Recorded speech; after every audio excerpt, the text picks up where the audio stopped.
Je dis bien pour l'instant car il est prévu un nouveau centre d'entraînement.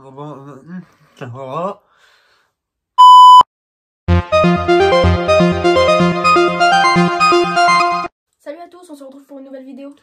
Aujourd'hui on se retrouve pour le premier épisode de la présentation des clubs. Et comme vous avez pu le voir, on va choisir notre club de cœur, le Paris Saint-Germain, pour ce premier épisode. Même si c'est un peu plus mon club de cœur que le sien, c'est quand même tous les deux notre club de cœur.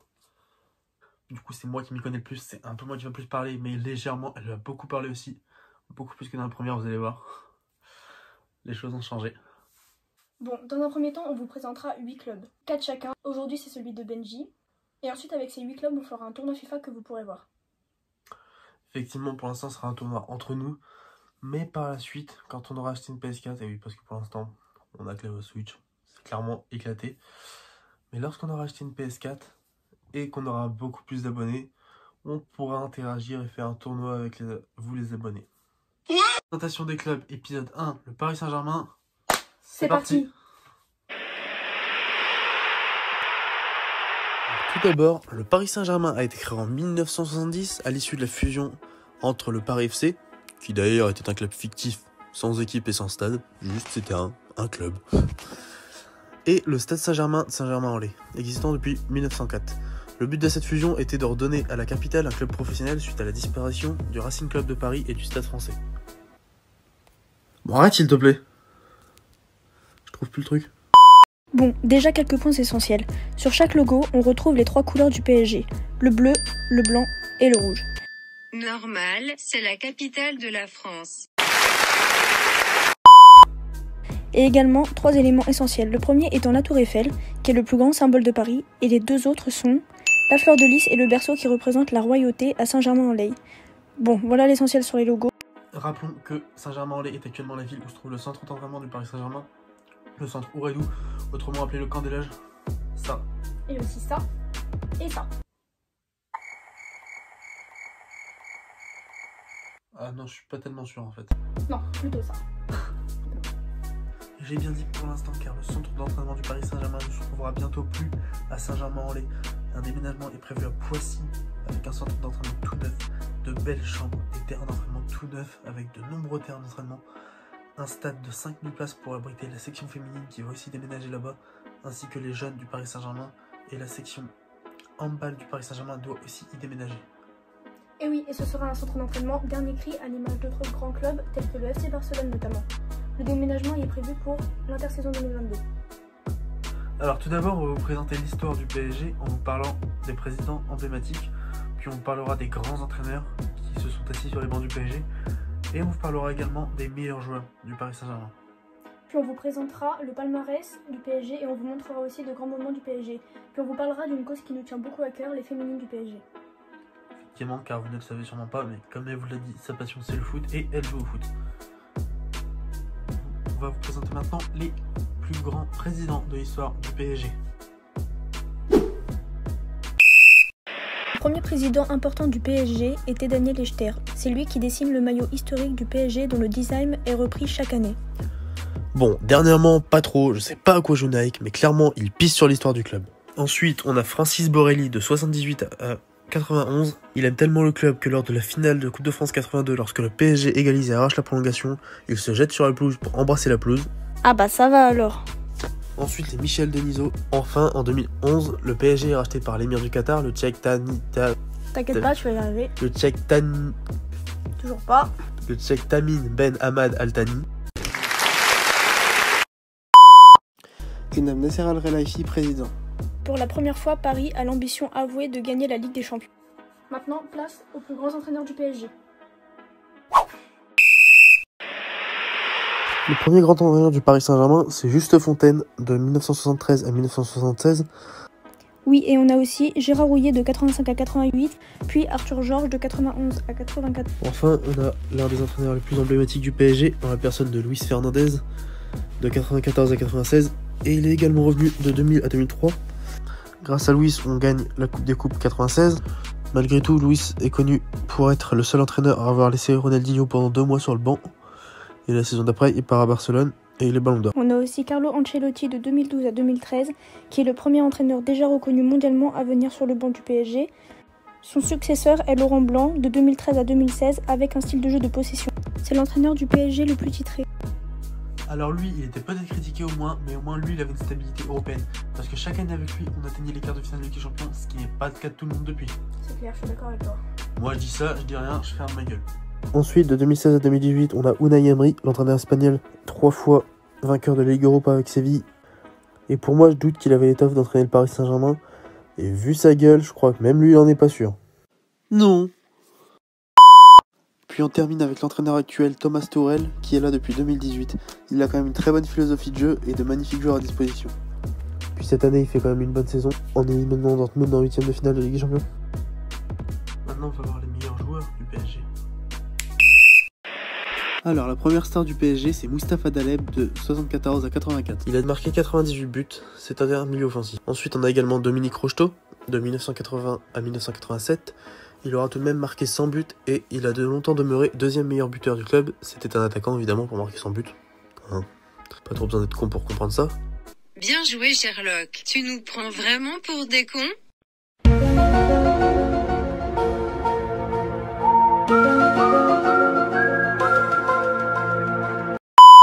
On a également Jean-Marc Pilorget, 1975 à 1989. Il a disputé 435 matchs en défense et c'est le recordman du nombre de matchs avec le club.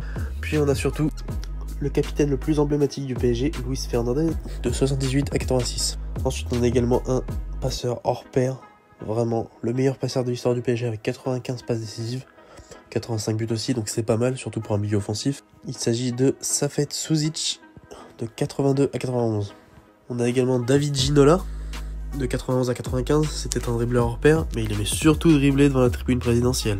Ouais, il voulait faire le beau gosse devant les stars, quoi. C'est ça. Ensuite, on a le plus grand gardien de l'histoire du PSG, Bernard Lama, au club de 92 à 97 et de 98 à 2000. Capable d'être contrôlé positif au cannabis en 97. Nous avons également Rai, le capitaine de la sélection brésilienne, de 93 à 98. Puis il y a également de 92 à 95 Georges Weah, attaquant libérien. Rappelons que Georges Weah est actuellement aujourd'hui devenu président du Libéria. Ah bah ça va alors, il est passé de joueur de foot à président de son pays. Effectivement, c'est une carrière pas mauvaise. Puis on a Ronaldinho qui en 2 ans à Paris nous a émerveillés par ses magnifiques dribbles. Ensuite, on a également le plus grand de tous, de 2012 à 2016, l'attaquant légendaire et charismatique, 156 buts en 185 matchs. Je parle évidemment.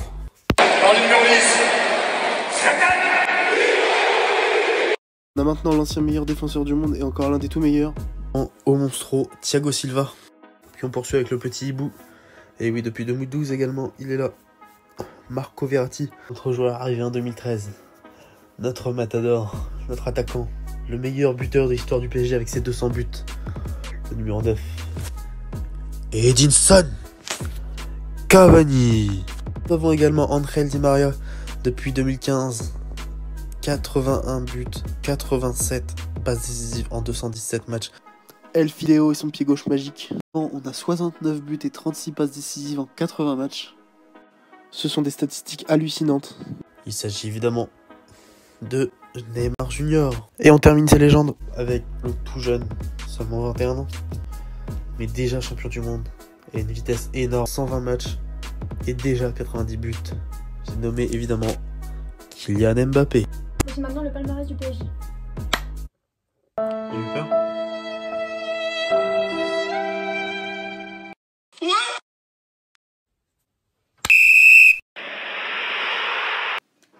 Le PSG a déjà remporté 40 trophées depuis 50 ans, dont 22 depuis 2013. On passe maintenant au meilleur moment du PSG. Le premier moment important de l'histoire du PSG, c'est après 4 ans seulement. En 1974, le club est tout jeune. Et pourtant, il dispute déjà un barrage pour monter en Division 1 contre Valenciennes. Le match aller est perdu 2-1. Et pourtant, le match retour, après avoir été mené 2-1 également, il gagne le match retour 4-2 et il monte en R1. À l'époque, le PSG était entraîné par Juste Fontaine, qui à la fin du match fait un arrêt cardiaque. Heureusement, sans gravité. Puis le PSG décroche son premier titre de champion de France en 1986, puis le deuxième en 1994. Ensuite, on a aussi comme autre grand moment, l'un des plus grands moments de l'histoire du PSG, le PSG Real Madrid de 1993. En quart de finale de Coupe UEFA, le PSG avait perdu 3-1 à l'aller. La défaite était donc immense. défi était de taille, vraiment. C'est le Real Madrid en face. Perdre 3 à l'aller, faut vraiment faire un match énorme. Mais les joueurs, avant le match, se sont réunis dans leur chambre d'hôtel pour se dire qu'ils allaient le faire. Et ils l'ont fait. Ils l'ont fait car d'abord, on a un but de Georges Weah, puis un but magnifique de David Ginola. S'ensuit un but de Valdo. À ce moment-là, le Parc des Princes a espoir, pareil, tiendrait sa qualification. Mais un seul but du Real Madrid viendrait tout remettre en jeu. Et c'est le cas. Dans les derniers instants, le Real Madrid marque un but. Et qui est coupable? Antoine Comboiré. Et quelques minutes plus tard, qui va inscrire le but qui qualifie Paris? C'est ce même Antoine Comboiré. C'est de là que vient d'ailleurs le surnom d'Antoine Comboiré, notre casque d'or. Puis, en 1996, le PSG remporte la coupe des vainqueurs de coupe contre le Rapid Vienne grâce à un superbe coup franc de Ngoti. Puis en 1997, le PSG joue un barrage de Ligue des Champions contre le Steaua Bucarest. Ils perdent 3-2 à l'aller, mais malheureusement, ils titularisent Laurent Fournier qui était suspendu. Ce qui transforme donc cette défaite 3-2 en défaite 3-0 sur tapis vert. Les Parisiens devront au moins gagner 4-0 au Parc des Princes s'ils veulent se qualifier. Ça démarre très bien avec un but de Rai sur penalty. S'ensuit un but de Rai de la tête sur coup franc, puis un but de Marco Simone qui frappe à l'entrée de la surface. Et un but en face à face après une longue passe en profondeur de Florian Maurice. Le PSG mène déjà 4-0 à la mi-temps, le contrat est rempli. Et un dernier but de Rai, encore une fois de la tête sur coup franc, viendra clore l'addition. Le PSG gagne face au Steaua Bucarest 5-0.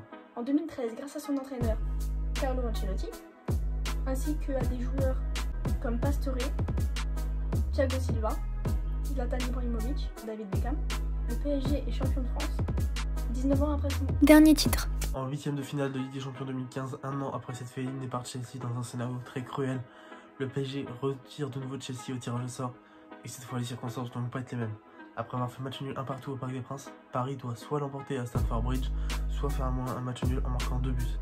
Paris se fait crucifier dans les 20 dernières minutes de jeu par Chelsea, mais David Luiz égalise dans les derniers instants grâce à une tête face à son ancienne équipe, qui redeviendra par la suite son équipe. Paris arrache la prolongation, mais à cause d'une main de Thiago Silva dans la surface parisienne, Eden Hazard transforme en penalty 2-1 pour Chelsea, mais à la 114e minute, Thiago Silva, une tête ravageuse, catapulte un corner vers le but, mais Thibaut Courtois se détend et l'envoie en corner. Sur ce corner suivant, Thiago Silva s'élève plus haut que tout le monde et lobe Courtois afin de marquer le but de l'égalisation et le but qui qualifie Paris pour les quarts de finale. Pour la première fois depuis le rachat des Qataris, Paris élimine un grand club européen. En 2015, le PSG réalise un quadruplé inédit dans le football français, Ligue 1, Coupe de France, Coupe de la Ligue, Trophée des Champions. Enfin, il y a un mois, en février et mars 2020, le PSG affronte le Borussia Dortmund en 8e de finale de Ligue des Champions. Le PSG s'incline 2-1 au Signal Iduna Park grâce à un but de Neymar pour Paris et un doublé d'Haaland pour Dortmund. Au match retour au Parc des Princes, sans un seul spectateur à cause du huis clos pour cause de coronavirus, Neymar ouvre le score d'une tête sur corner. Et Juan Bernat porte le score à 2-0 avant la mi-temps. Et malgré une grosse pression de Dortmund en fin de match, le PSG tient sa qualification pour les quarts de finale, pour la première fois après 3 ans d'échec en 8e. Les joueurs sortent donc, sur le côté du Parc des Princes, fêter leur qualification avec les supporters qui s'étaient réunis en nombre à l'extérieur du Parc des Princes pour l'occasion. Parlons maintenant de la section féminine. La section féminine du PSG est reconnue professionnelle depuis 2012. Depuis, elles sont quasiment toujours vice-championnes derrière Lyon. Elles ont été finalistes de Ligue des Champions en 2015 et en 2017, mais s'inclinent face à Lyon. Elles remportent la Coupe de France 2010 et gagnent celle de 2018 contre Lyon encore grâce à un but de Marie-Antoinette Katoto. On va présenter 2 entraîneurs dont Patrice Lair de 2016 à 2018. Il vient apporter son expérience après 4 ans à Lyon et 2 Ligues des Champions remportées avec les Lyonnes. Avec Paris, il gagne une Coupe de France et atteint la finale de la Ligue des Champions 2017. Je crois que Patrice est dans l'air du temps. Bon, ok, j'arrête. Puis Olivier Chouafny, depuis 2018, après une bonne carrière de joueur, Marseille et Nice principalement, il entraîne Amiens 1 an et Sochaux tout aussi longtemps. Puis il est sélectionneur de l'équipe de France féminine pendant 2 ans, qui l'emmène en quart de l'Euro 2017. Il permet au PSG de continuer de réduire l'écart avec Lyon, notamment cette saison. On peut aussi voir 5 grandes joueuses. Sabrina Delannoy de 2005 à 2017, 32 buts en 320 matchs. C'est une défenseuse, capitaine et détient le record de matchs. Dans les joueuses du PSG, on peut citer Laure Boulot de 2005 à 2018, 18 buts en 227 matchs, c'est un grand pilier de l'équipe. On a aussi Marie-Laure Dely de 2007 à 2008 et de 2013 à 2018, 131 buts en 164 matchs. C'est une attaquante, meilleure buteuse du PSG. Marie-Laure Dely, elle a commis un délit. Ta gueule, Jamin!